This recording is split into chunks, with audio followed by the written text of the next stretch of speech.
Good morning dear students. I hope you all are fit and healthy. So students, now we are going to start new chapter, that is morphology of flowering plants. So in this chapter you have to study about flower, parts of flower, that is about calyx, corolla, androecium, gynoecium, and we will study about inflorescence, and in inflorescence you have to study about racemose inflorescence and cymose inflorescence, its definition and the differences between racemose and cymose inflorescence. So let us start with flower. What is flower? It is a condensed shoot of an angiospermic plant. So first thing which we have studied and noticed here is that it is a condensed shoot. Means it is a shoot which has been condensed now, and it is a part of angiospermic plant. So in gymnosperms there was no flower present. It is a part of angiospermic plant. So angiosperms are the flower bearing plants. So flower is a condensed shoot of angiospermic plant. So let us first of all see how the shoot appears. So this is the shoot. Let us assume this shoot has a point where the leaf arises, and this point of attachment of the leaf with the shoot is known as node, and the distance between two nodes is known as internode. But the flower, it is a condensed shoot of an angiospermic plant, and this is highly modified for sexual reproduction. So what happens in flower is that this is the shoot. Let us assume this is the node, and from one node arises calyx, then from the second node arises corolla, third node it arises androecium, and from the fourth node arises gynoecium. So instead of leaf, the reproductive structures and the accessory structures of the flowers are arising from the node of the shoot. Therefore, flower is known as condensed shoot of an angiospermic plant, as it is present in angiosperms, and it is highly modified for sexual reproduction. This shoot is highly modified for sexual reproduction means in plant kingdom chapter also we have studied that the androecium and the gynoecium represent microsporophyll and megasporophyll respectively of angiospermic plant. जो हमने microsporophyll है in angiosperm, it is androecium, and megasporophyll in angiosperm is equivalent to gynoecium. So flower is a highly condensed shoot of an angiospermic plant. Then another difference, we have noticed that in gymnosperms there were cones present, male cone and female cone present, but here in angiosperms a flower is present which is having the reproductive structures present inside it. So let us see what are the parts of flower. The parts of flower are, first one is calyx, corolla, then androecium, gynoecium.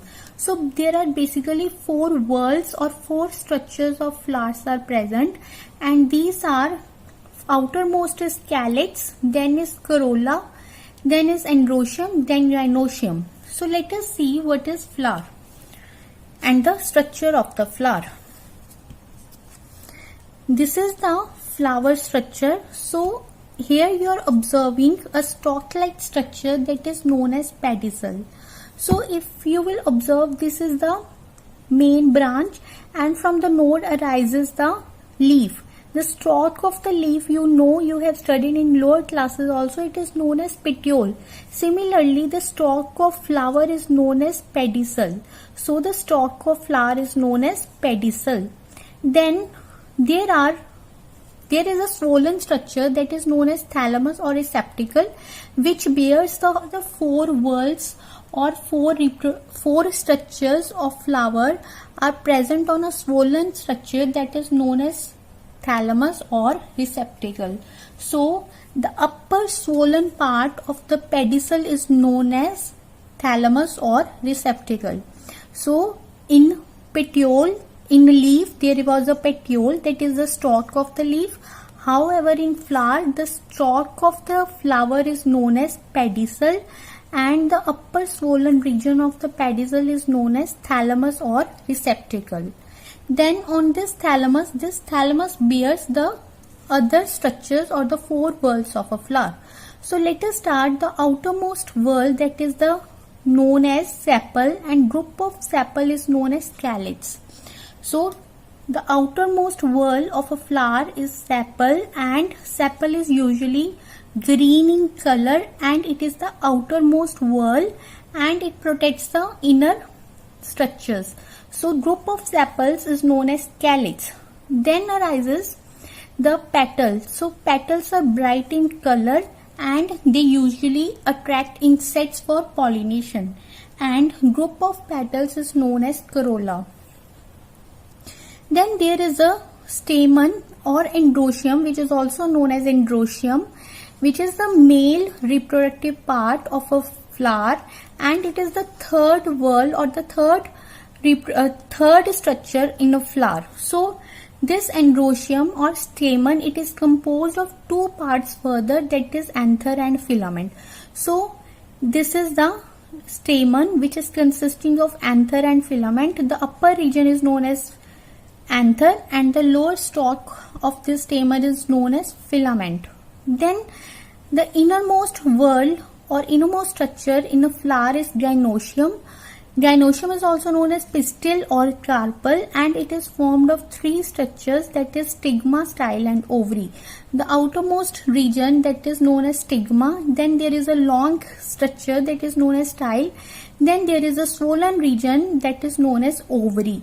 So ovary, inside the ovary there are ovules present in an angiospermic plant. So in an angiospermic plant we have observed there is a ovary, stigma, style which is present, and they constitute gynoecium or which is also known as pistil or carpel, and it is the innermost whorl of a flower. So let us revise what we have studied in the parts of flower. In the parts of flower we have observed there is a calyx, that is the outermost whorl which protects the delicate parts within. Then there is a corolla, which is the second whorl, and it is composed of petals, means group of petals is known as corolla. Similarly, group of sepals is known as calyx, and corolla is brightly colored, and the bright color is used to attract the insects for pollination. Then there is androecium. Androecium is the third whorl, and this is a male reproductive organ. It consists of stamens, and stamen, it is consisting of another three elements, that is anther, filament and connective. So this is the anther, the two lobes of the anther. These are the two lobes of the anther which are connected by a sterile tissue. A sterile tissue is present between the two lobes, that is known as connective, and the lower region is known as filament, and there are two anther lobes. And inside the anther there is a pollen sac present, in which there is the pollen grain present, and these pollen grains ultimately give rise to male gamete, which is used in fertilization process to fertilize the egg which is present in ovule. So another structure, that is gynoecium, it is the fourth whorl and the female reproductive organ of the flower, and this is also known as pistil or carpel. It is further composed of three structures, that is stigma, style and ovary. So ovary, it is forming the future fruit, and ovules, they are the future seeds. Then there are some important terms that we will study.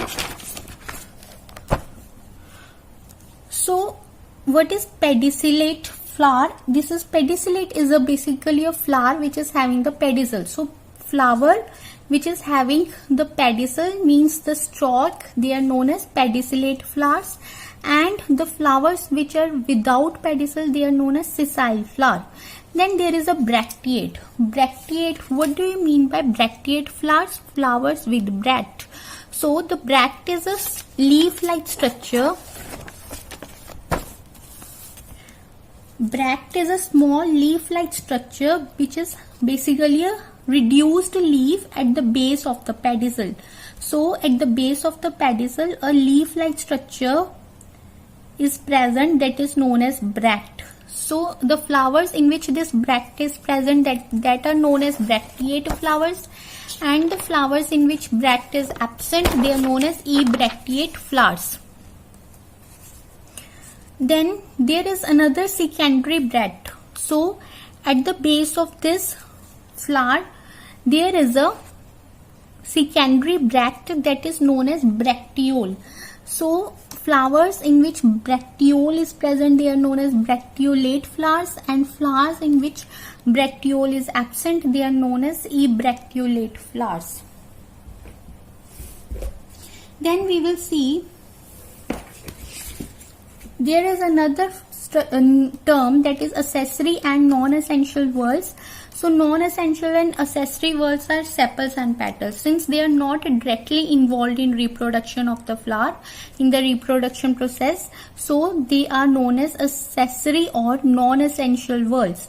However, essential whorls are those whorls which directly take place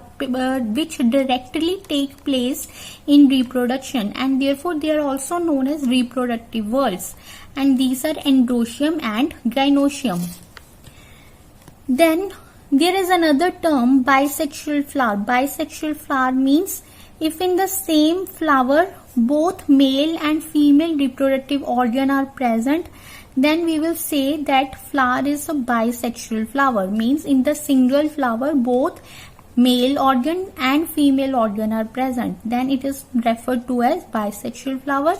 And in a single flower, if only one reproductive organ is present, that is either androecium or gynoecium is present, then we will say it is a unisexual flower. So if stamen is present, then we will call this flower as a staminate flower, and if pistil is present, then we will say it is a pistillate flower. So basically the unisexual flower, it is again of two types, staminate flowers and pistillate flowers. Staminate flowers are those in which stamen is present, and pistillate flowers are those in which pistil or gynoecium is present.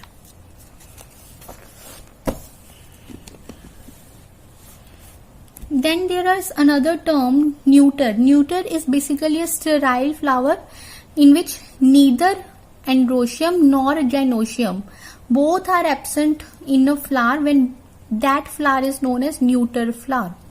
Then there is another term, very important term also, it is monoecious plant. Monoecious plants are those in which both male and female flower are present in a same plant.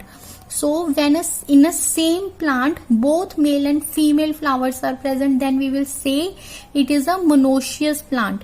And dioecious plant means male and female flowers are present on separate plants. So in dioecious condition we will be having two types of plants, male plant and female plant. The male plant will bear male flowers and female plant will bear female flowers. Then the another term is complete flower. Complete flower is a flower which is having all the four whorls, and incomplete flower is that in which if any of the single whorl is absent, then we will say it is an incomplete flower. Then next term is monocarpic plant. Monocarpic plant means if the plant produces flower only once in their life cycle, then we will say it is a monocarpic plant. And polycarpic plant means the plant it will bear or produces flower year after year, then it is known as polycarpic plant. So mono means one and poly means many. If in monocarpic plant, the plant produces flower only once in their life cycle, only once in their lifetime the flower is born in a plant. But however in polycarpic plant, the plant produces flower year after year. Then there is a actinomorphic flower. Actinomorphic flower is that flower which shows radial symmetry. Radial symmetry means the flower it could be divided into two equal halves by any vertical plane. Either you will cut or divide the flower in this way, or any vertical plane you will divide, then you will get the two equal halves, and such a flower is known as actinomorphic flower. And zygomorphic flower is that which can be divided into two equal halves only by one vertical plane. So the zygomorphic flower, they show bilateral symmetry. Then the asymmetrical flowers are those which cannot be divided into any equal halves by any vertical plane. So they are known as asymmetrical flowers. So this is all for today. Take care everyone.